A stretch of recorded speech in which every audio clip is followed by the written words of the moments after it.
Good evening, my dear students. Welcome to my channel Desire to Learn with Mukesh. So today in this video, we are going to discuss the session ending question paper of class 9th. This is for KVS students. So this question paper is of Bhubaneswar region. Now we are going to discuss the answer keys and explanation of answers of the 9th question paper, that is science. So general instructions. This question paper consists of 39 questions in 5 sections. All questions are compulsory. However, an internal choice is provided in some questions. A student is expected to attempt only one of these questions. Section A consists of 20 objective type questions carrying 1 mark each. Section B consists of 6 very short answer questions, 2 marks each. Answer to these questions should be in the range of 30 to 50 words. Section C consists of 7 short answer type questions carrying 3 marks each. Answer to these questions should be in the range of 50 to 80 words. Section D consists of 3 long answer type questions carrying 5 marks each. Answer to these questions should be in the range of 80 to 120 words. Section E consists of 3 source-based or case-based units of assessment of 4 marks each with subparts. First, we are going to discuss Section A. So total mark, maximum mark is 80. Time duration is of 3 hours. So now we are going to discuss Section A. Question number 1. Match the following with the correct response. So you can see element. Gold is an element compound. Sugar is compound. Mixture. Salt solution is mixture in which salt is the solute and water is the solvent, right? Liquid element, mercury is the liquid element. So 1 to D, 2 to A, 3 to C, 4 to B. So option B is the correct answer. So element is gold, compound is sugar, mixture is salt solution, and liquid element is mercury. Then we come to question number 2. On converting 308 Kelvin, 329 Kelvin and 391 Kelvin to Celsius scale, the correct sequence of temperatures will be. So you know students, in order to convert Kelvin scale to Celsius scale, you have to subtract 273, right? So you have to subtract 273 from each of the Kelvin. 308 minus 273, like that. 329 minus 273, and finally 391 minus 273. So you will get the answers. 308 minus 273 equal to 35.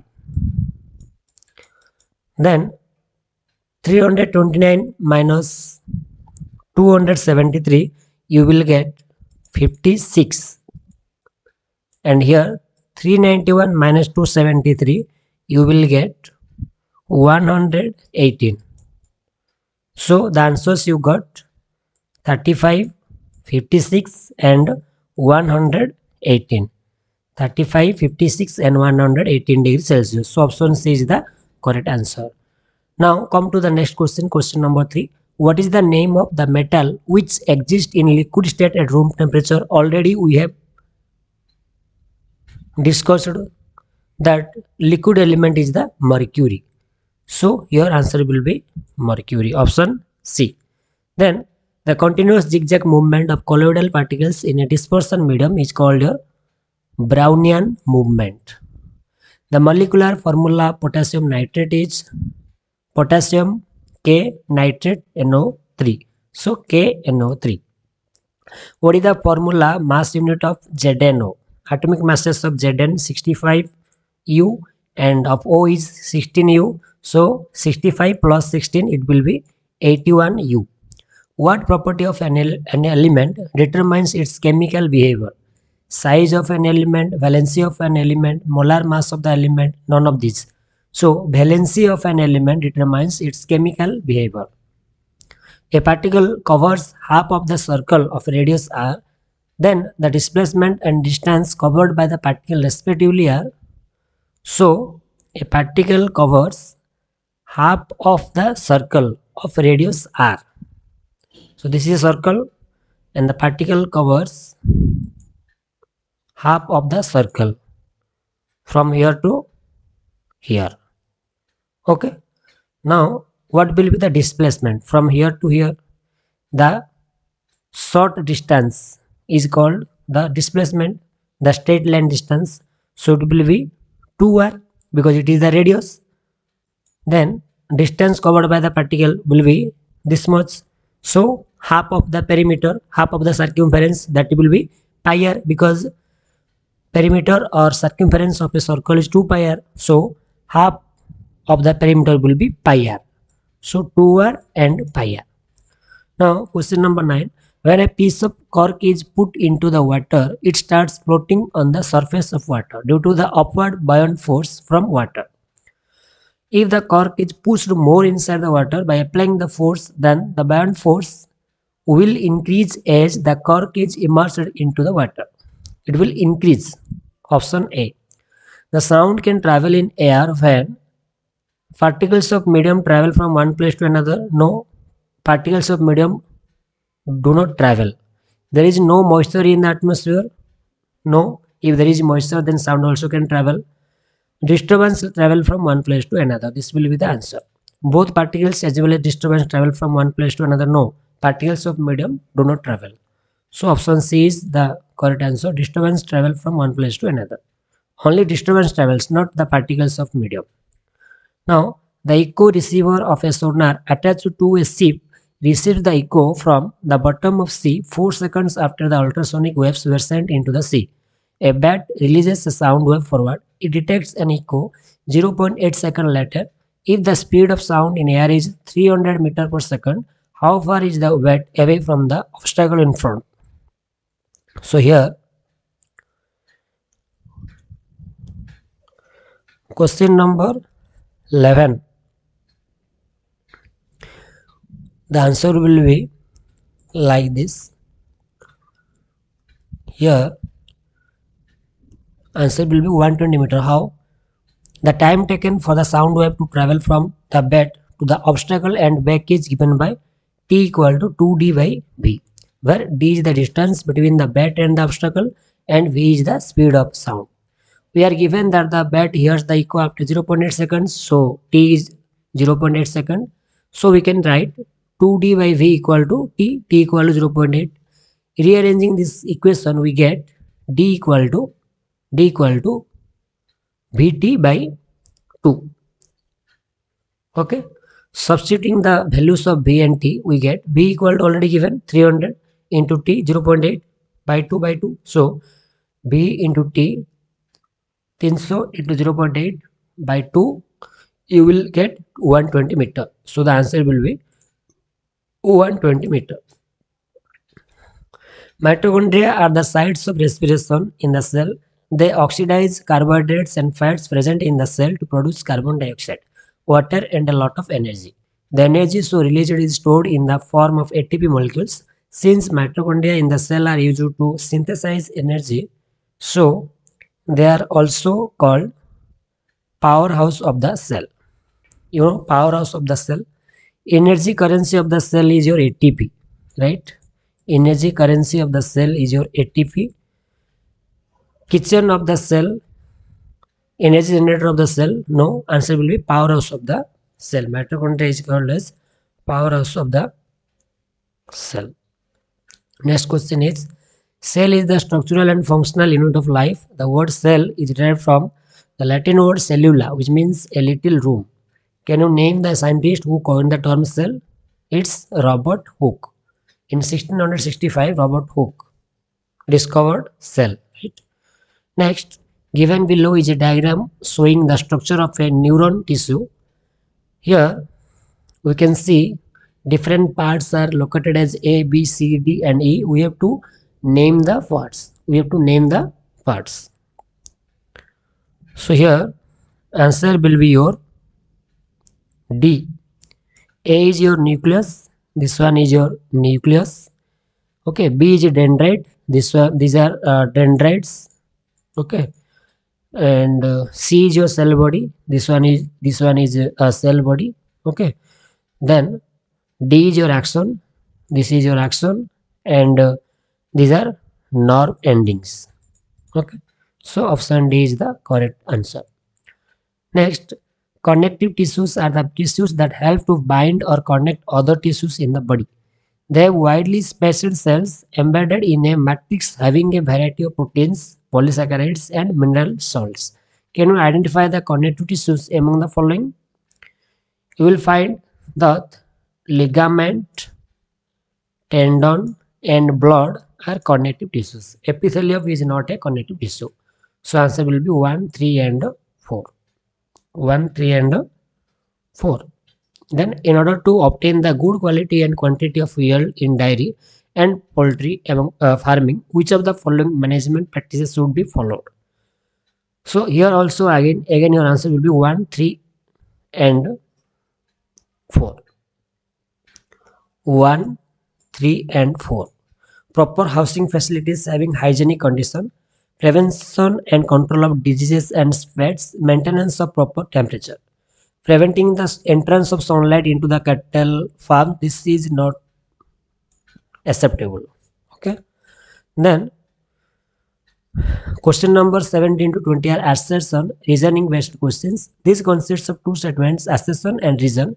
Answer these questions selecting the appropriate option given below.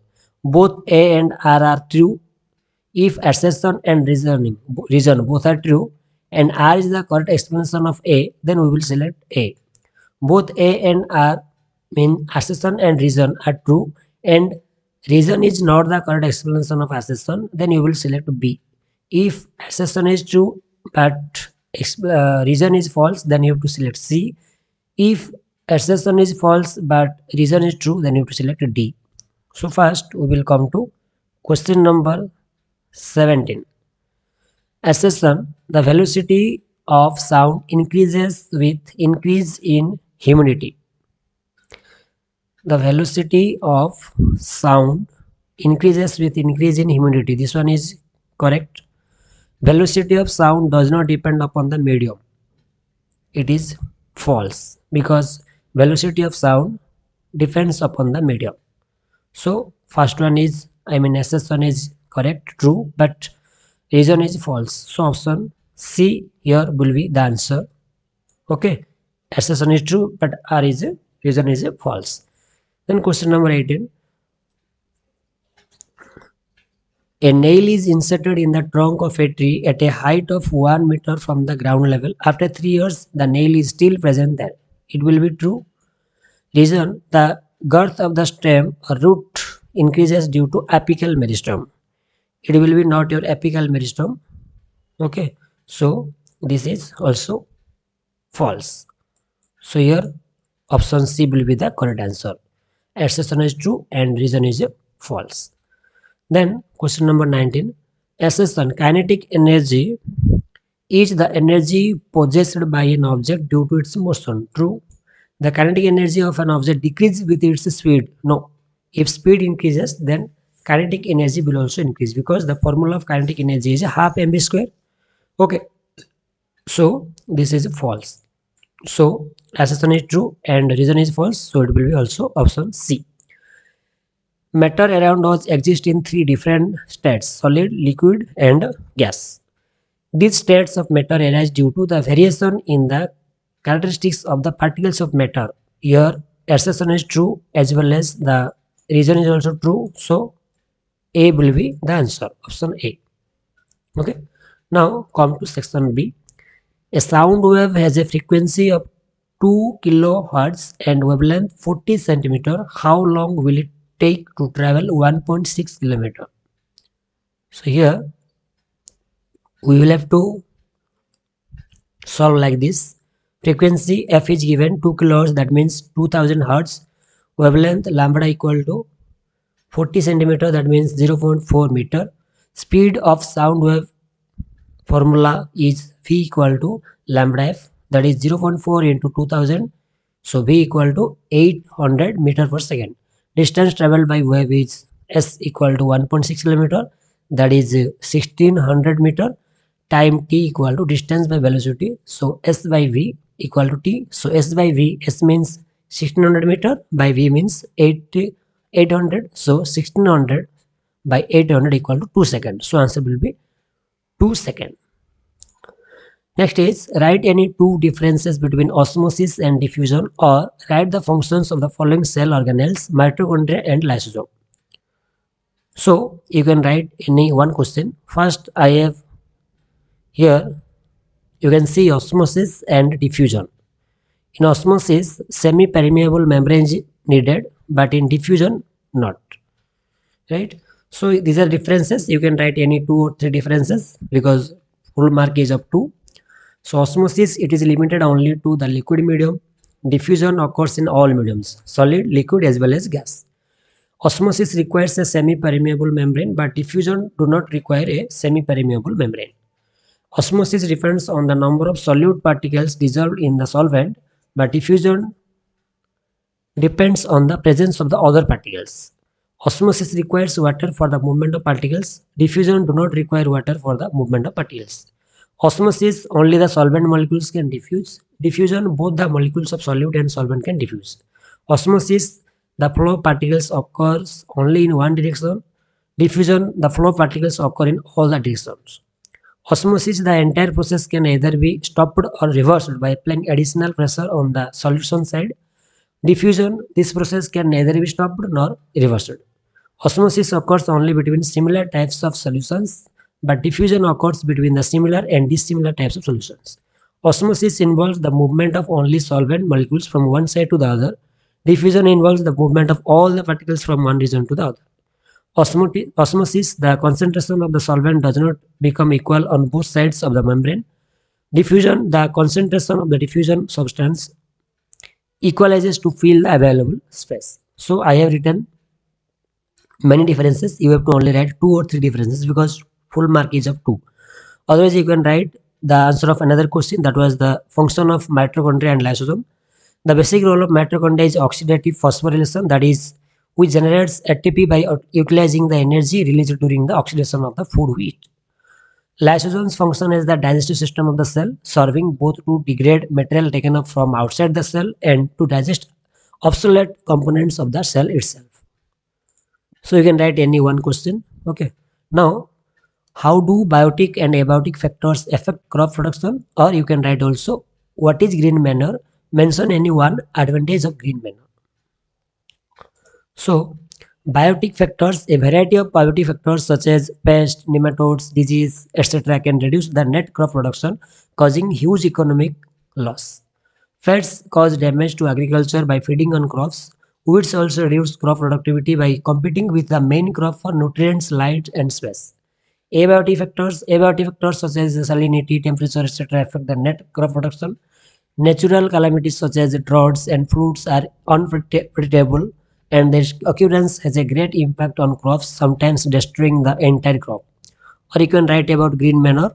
Okay, what is green manure? Mention any one advantage of green manure. So answer will be like this. Green manures are crops grown within a rotation for the purposes of building soil organic matter and soil structure, supplying nitrogen and other nutrients for a following crop, preventing leaching of soluble nutrients from the soil. Here advantages are already here. First one is building soil organic matter. Second one is supplying nitrogen and other nutrients for a following crop. Now come to question number 24. A racing car has a uniform acceleration of 4 meter second square. What distance will it cover in 10 seconds after start?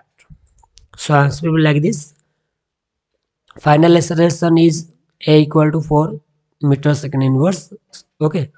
Second, then time period is t equal to 10 seconds. The car has uniform acceleration. This means that initially it was in rest. Thus, initial velocity will be u equal to 0 meter per second. As per the second equation of motion, you know s equal to ut plus half t square, where s is the distance covered.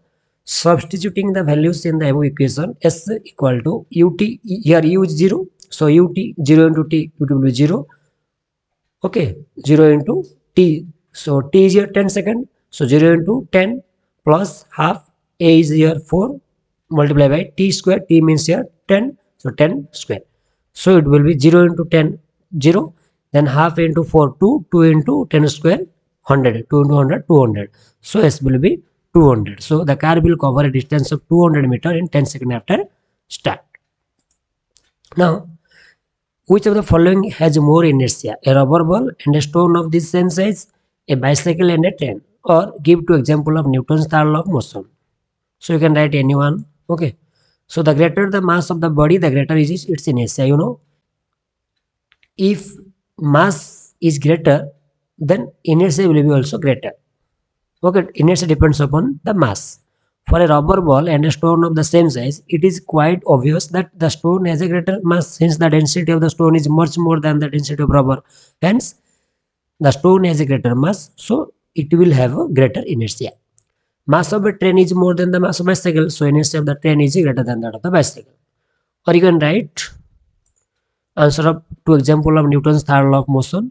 You can write when a man is coming out of a boat, an equal and opposite force is experienced by the man as he applies a force in the backward direction of which pushes him forward. When a gunman fires a bullet, he experiences a jerk. These are the examples of what we call Newton's third law of motion. List 2 points of differences between homogeneous and heterogeneous mixtures, or what is colloid. Give 2 examples. You can write anyone answer. So first I have written homogeneous mixture and heterogeneous mixture. You can write the differences. Homogeneous mixture has a uniform composition, but heterogeneous mixture has a non-uniform composition. Homogeneous mixture has only one phase. Heterogeneous mixtures has two or more phases. Homogeneous mixture can't be separated out physically, but heterogeneous mixture can be separated out physically. Homo means same. Okay. Hetero means different. For example, homogeneous mixture, air or mixture of alcohol and water. Heterogeneous mixture example, mixture of sand and water. Or you can write about colloid. Colloids, also known as colloidal solutions or colloidal systems, are mixtures in which microscopically dispersed insoluble particles of one substance are suspended in another substance. Example, blood and cloud. Blood and cloud. Now we come to section C. Identify the tissue given in the following figure. Mention the characteristic features of the cells. Specify the function of this tissue. So you can see this is the collenchyma tissue. Main characteristics of collenchyma. So you will write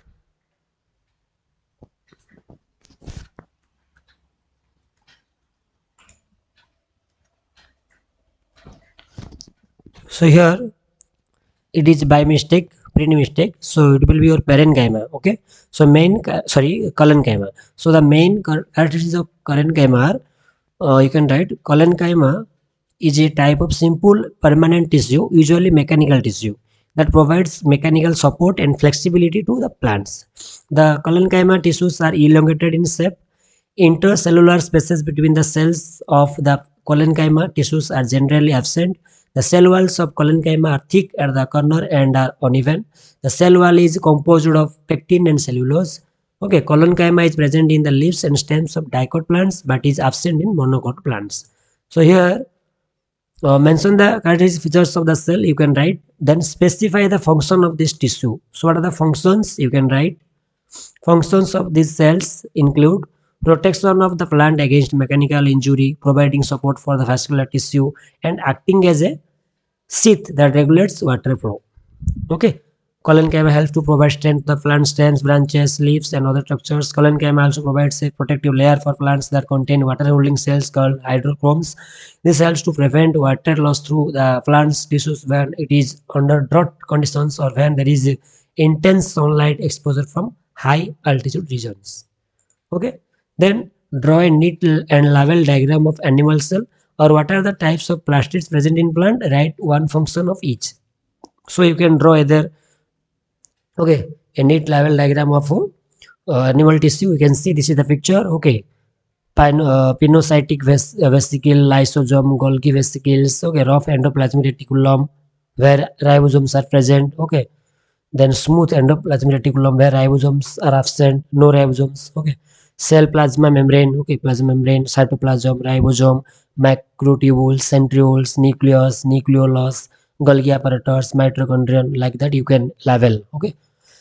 Or you can either write about plastids, okay, rather what we call, right, what are the types of plastids present in plants, write one function of each. So you can write plastids are double membrane organelles which are found in the cells of plants and algae that helps in photosynthesis.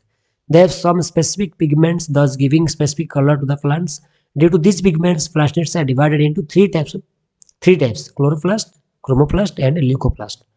So I have underlined the function of the concerned plastids. You can write only the underlined portion. Okay, I have here written three lines to describe only about the chloroplast, leucoplast, and chromoplast. I mean the plastids. You will write only the underlined portion. You can write because there is only function is asked. Okay.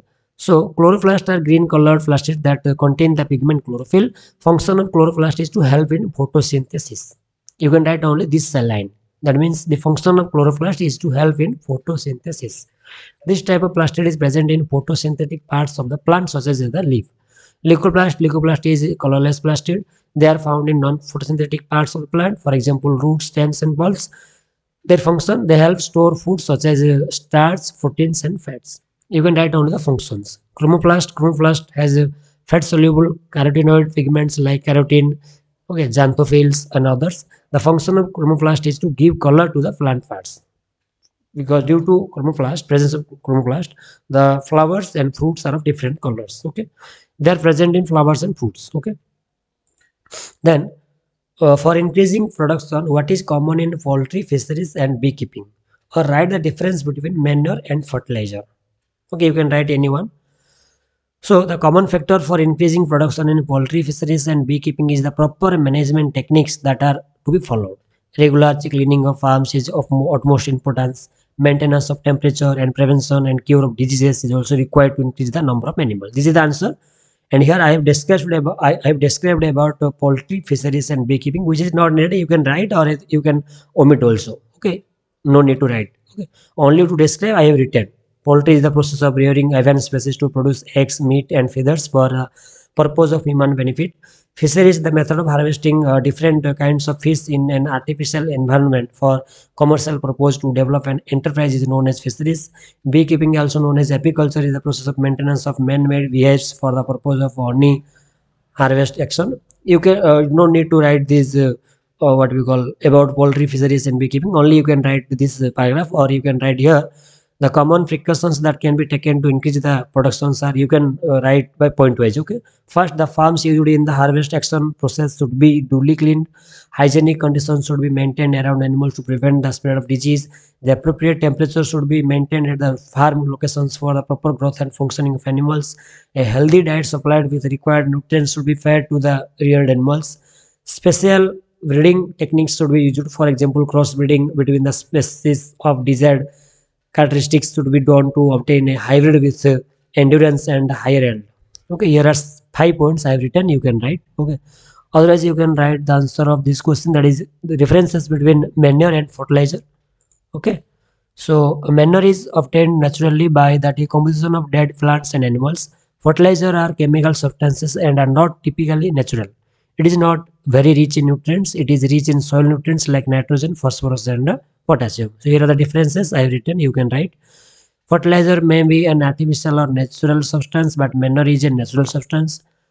These are chemicals. Fertilizers are chemicals that are added to the soil to increase its fertility and productivity. Manure are obtained from dead and decaying plants and animals. Fertilizer prepared in factories and manure prepared in fields. Fertilizer does not provide humus to the soil, but manure provides humus to the soil. You know humus? Okay. Rich in plant nutrients. Fertilizers are rich in plant nutrients and manure are less rich in plant nutrients. Fertilizer absorbed by plants quickly, but manure absorbed by plants slowly.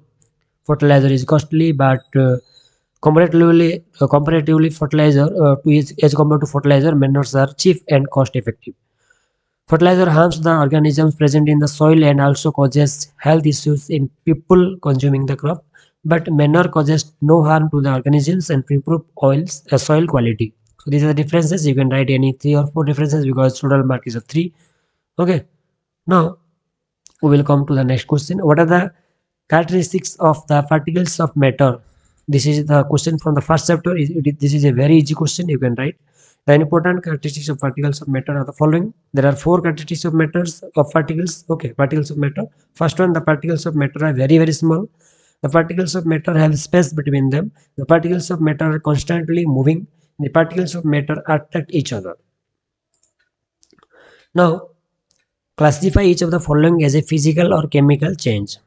Now we have to classify each of the reactions as chemical or physical.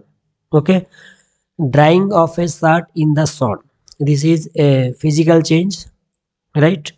Drying of shirt in the sun, this is physical change because you can again wet the shirt by putting into water. Okay, rising of hot air over a radiator, this is also physical change. Okay, but burning of kerosene in lantern, this is a chemical change. Okay, after burning of kerosene you can get kerosene once again, so this is a chemical change. Then distinguish between speed and velocity. Or a bus decreases its speed from 80 km per hour to 60 km per hour in 5 seconds. Find the acceleration of the bus. You can write any one question. Okay, so answer to the first question will be differences between speed and velocity. Okay, velocity can be defined as the rate at which an object changes position in a certain direction. The rate at which an object covers a certain distance is known as speed, but here no particular direction is needed. But here velocity must be in a certain direction. Okay, then velocity is a vector quantity, but speed is a scalar quantity because the speed has no direction, only magnitude. Okay, but velocity both has magnitude and direction, so it is a vector quantity. Vector quantity means which has magnitude as well as a direction, but scalar quantity means which has only magnitude, no direction. Speed has no direction, so this is scalar quantity, but velocity has direction, so this is vector quantity. Okay, velocity can be zero, negative or positive, but speed can never be zero or negative. Speed is always positive. The velocity of the object changes with the change in direction, therefore the object must follow one direction. The average speed will continue to count even if the object changes direction. An object may possess different velocities for the same speed. Speed may or may not be equal to velocity. Okay. Velocity is measured in meter per second. Speed is also measured in meter per second. The last one is not a difference. The last one is not the difference. Okay. That is the similarity. So you can write the other differences that I have written. Okay. Then otherwise you can solve this question. A bus decreases its speed from 80 km per hour to 60 km per hour in 5 seconds. Find the acceleration of the bus. So initial velocity u is given 80 km per hour, that is 22.2 meter per second. Final velocity v is 60 km per hour, that is 16.7 meter per second. Time t equal to 5 seconds. So v equal to u plus at formula. Okay, where a is the acceleration. So using the first equation of motion, you can see v equal to u plus at. So v here 16.7 meter per second and u 22.2 meter per second plus a, and t is 5 seconds. Then a is equal to 16.7 minus 22.2 by 5. So a will be minus 1.1 meter per second square. Here it is called what we call retardation, not acceleration, opposite of acceleration. That means you can call it as a negative acceleration because speed is decreasing here. Sorry, velocity is decreasing here. So the value is negative as the bus is decelerating, means its velocity is decreasing. Okay, therefore the acceleration of the bus is minus 1.1 meter per second square. Then question number 33. A bullet of mass 10 gram traveling horizontally with a velocity of 150 meter per second strikes a stationary wooden block and comes to rest in 0.03 second. Calculate the distance of penetration of the bullet into the block. Also calculate the magnitude of the force exerted by the wooden block on the bullet. So here you can solve like this. The mass of the bullet is m 10 gram given. The initial speed of the bullet is u 150 meter per second given. The final velocity of the bullet is v equal to 0. It will be 0. The bullet will stop at a time 0.03 second. Now force is the product of mass and acceleration. You know F equal to ma, where m is the mass of the body and a is the acceleration. From the formula of kinematics, you know b square equal to u square plus 2s, where b and u are the final and initial velocities. B is the final velocity and u is the initial velocity, and s is the what we call displacement or distance, and a is the acceleration. B equal to u plus at, you know. Let A be the acceleration of the bullet and S is the distance of penetration of the bullet inside the block. Now V equal to U plus AT. So A equal to B minus U by T. So 0 minus 150 by 0.03. It will be minus 5000. Or A equal to minus 5000 meter per second square. Okay. Then again V square equal to U square plus 2S. So S equal to B square minus U square by 2A. B square means 0 square minus U square means 150 square by 2A, 2 multiplied by minus 5000. Minus 5000. So it will be 2.25. So S equal to 2.25. So the distance of penetration of the bullet in the wooden block is 2.25 meter. Now we will find the magnitude of the force. So F equal to ma, F equal to m 0.01 multiplied by minus 5000. It will be 50. So F equal to minus 50 Newton. Minus 50 Newton. The negative sign in equation 1 is due to the negative acceleration, that is called retardation, of the bullet inside the block. And similarly, in equation 2, the force is also a resistive force. So it is in minus, in negative. Okay. The magnitude of force by the wooden block of the bullet is minus 50 Newton. Now we will come to section D. 1 minute.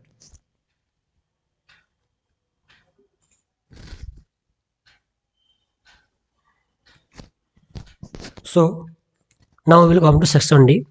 A stone is allowed to fall from the top of a tower 100 meter high, and at the same time another stone is projected vertically upwards from the ground with a velocity of 25 meter per second. Calculate when and where the two stones will meet. Or define acceleration due to gravity. Derive an expression for acceleration due to gravity in terms of mass of the earth and universal gravitational constant. So you will have to write any one question. Okay. So answer to the first question will be like this. Given data, initial velocity for upper stone will be u equal to 0. Initial velocity for lower stone will be 25 meter per second. Height h equal to 100 meter. To find when and where the two stones will meet, first we will calculate time and position of meeting. Okay, you can see here in the picture. Let the stones meet at point A. Okay, after time t. Displacement for upper stone will be x equal to ut plus half gt square. Here a is equal to g, acceleration due to gravity. So x equal to u means 0 multiplied by t plus half. G is value of g is 10, 9.8. We take it as 10 into t square. So x equal to 5t square. Okay. Displacement for lower stone 100 minus x. Displacement for upper stone x. So total distance is 100 meter. So upper displacement for lower stone will be 100 minus x. 100 minus x equal to ut plus minus half gt square. So 100 minus x equal to 25t minus 5t square. Adding displacement for upper stone and displacement for lower stone, you can get 100 equal to 25t. So t equal to 4 seconds. Substitute 4s for t in displacement for upper stone, x equal to 5t square. So that means 4 square, t equal to 4. So 5 4 square, 4 square 16, 16 multiplied by 5 equal to 18. Okay, so hence the stone meet at a height of 100 minus 80 meter equal to 20 meter above the ground after 4 seconds. Or you can write the answer of the second question. Acceleration due to gravity is the acceleration gained by an object due to gravitational force. Its SI unit is meter per second square. It has both magnitude and direction, so it is a vector quantity. Hence, it is a vector quantity. Acceleration due to gravity is represented by g, small g. The standard value of small g on the surface of the earth at sea level is 9.8 meter per second square. Usually, we take it as a 10. Now, expression for acceleration due to gravity. The force on the body due to gravitational attraction is given by force F equal to mass into acceleration. That is mass into, here acceleration is g. Okay, acceleration due to gravity, small g. This force is due to the gravitational pull of the earth according to Newton's law of gravitation. This force is given by F equal to capital G m multiplied by m by r square. Capital M, small m, r square. Capital M is the mass of first substance, small m is the mass of second substance. G is the gravitational constant and r is the distance, right? Here G is universal gravitational constant, m is mass of the earth and r is the radius of the earth. Sorry, m, capital M is the mass of the earth and capital R is the radius of the earth.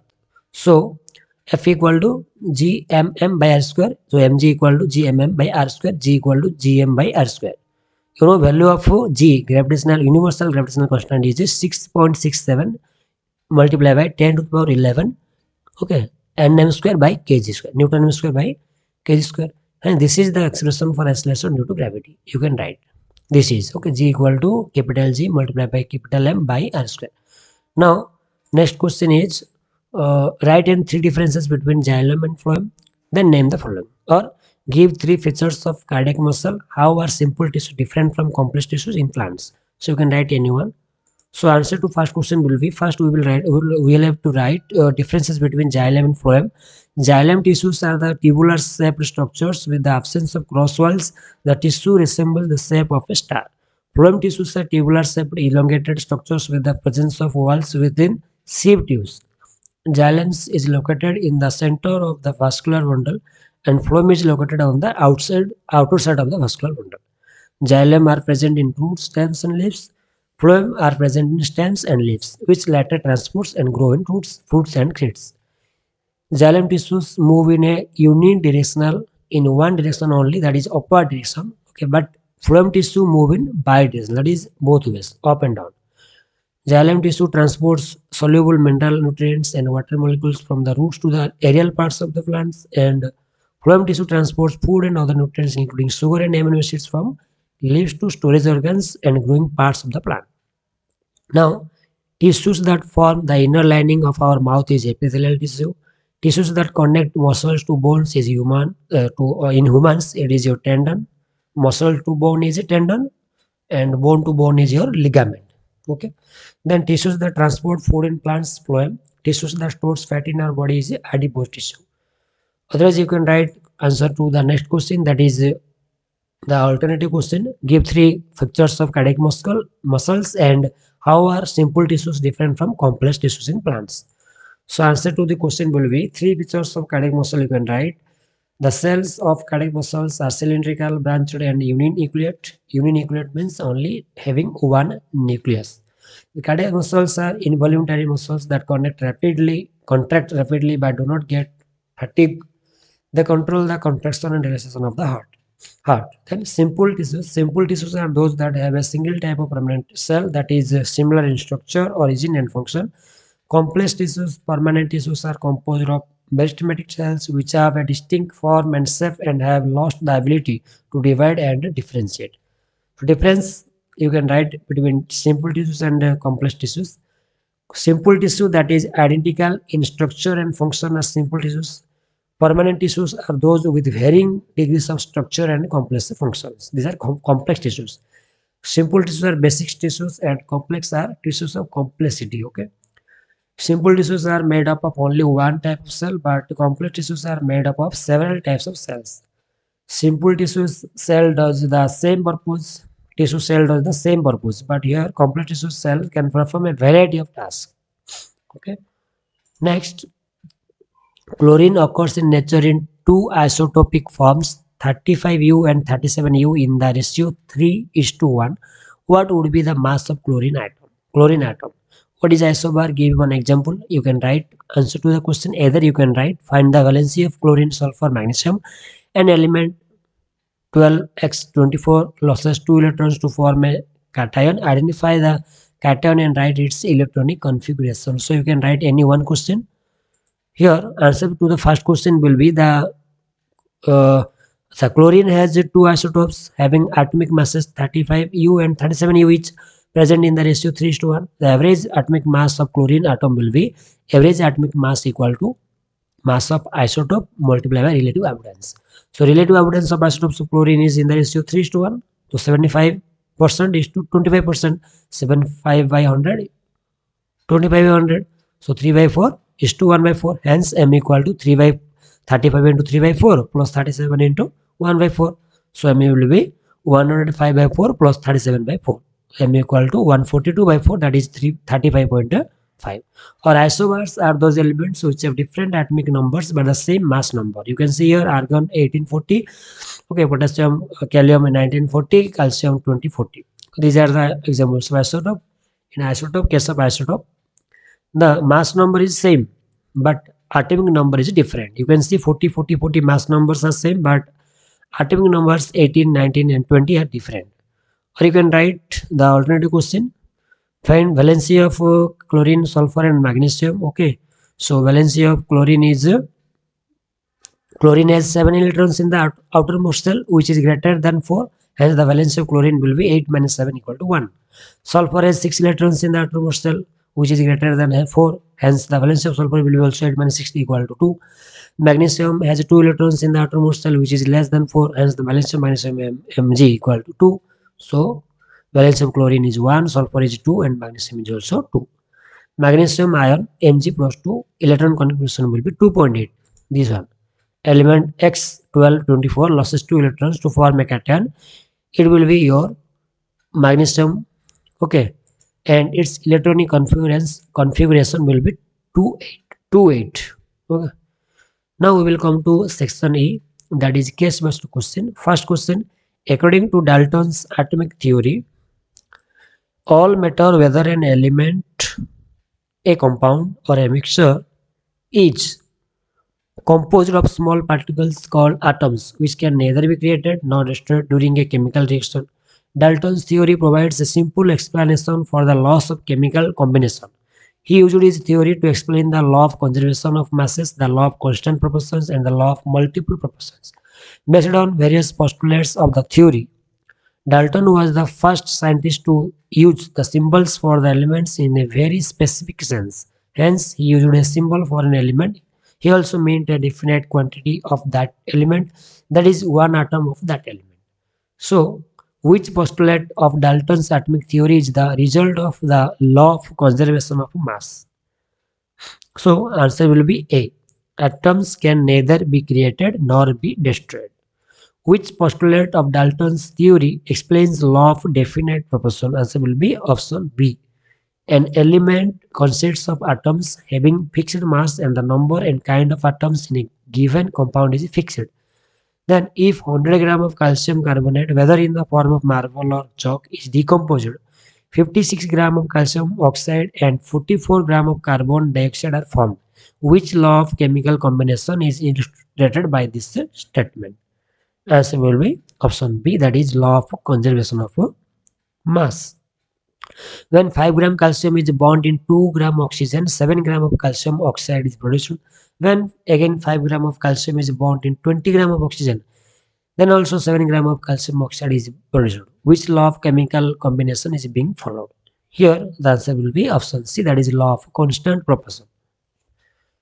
Now we will come to the next question. The principle of conservation of energy states that the energy in a system can neither be created nor be destroyed. It can only be transformed from one form to another, but total energy of the system remains constant. Conservation of electrical energy to various forms for vice versa, along with devices, is illustrated in the figure given below.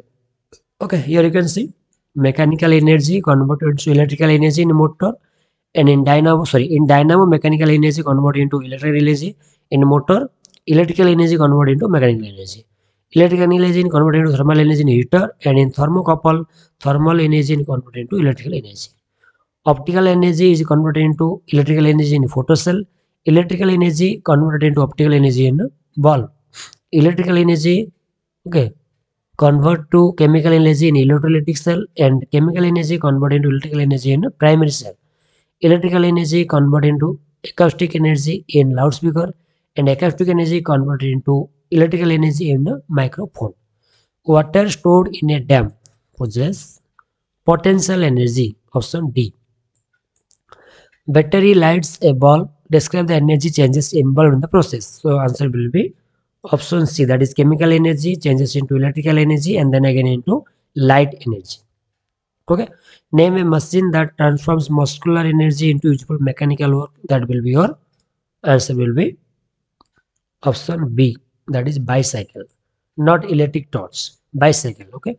Name a machine that transforms muscular energy into useful mechanical work. That is bicycle. Your bicycle transforms muscular energy into useful mechanical work. Then a body is falling from a height of h. After it has fallen a height h by 2, it will possess option C, the correct answer, half potential energy and half kinetic energy. Then next question, all living organisms are made up of cells and these cells perform all the functions essential for the survival of the organism. That is respiration, digestion, excretion, etc.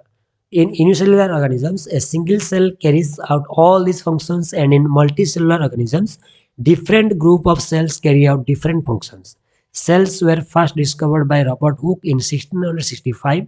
He observed the cells in a cork slice with the help of a primitive microscope. Leeuwenhoek in 1674, with the improved microscope, discovered the free living cells in pond water for the first time. It was Robert Brown in 1831 who discovered the nucleus in the cell. Purkinje in 1839 coined the term protoplasm for the fluid substance of the cell. Okay. So which of these statement is true about the cell? All organisms are made of cell. Cell is the basic unit of life. Cell is responsible for different metabolic functions. All of them are correct. Who discovered the nucleus in the cell? You know, Robert Brown in 1831. Okay. The plasma membrane is made up of proteins and lipids. That is called lipoproteins, means proteins and lipids. Which of the following substances is known as cellular waste? Carbon dioxide is a cellular waste. So these were the answers we have discussed. We discussed the questions as well as we explained the answers of the question paper, that is of class 9th science, class 9th science session ending examination 2022-23 Kendriya Sangaton under Bhubaneswar region. I hope you might have understood it better, and also I hope you have written very well in your examination and your result is about to come. You will get good score in your examination. I wish you all the best for your upcoming new session, that is class 10th. I hope you will study better than class 9th in class 10th, because in class 10th you will have to face board exams. So you will study, keep growing, keep studying. I wish you all the best. Thank you.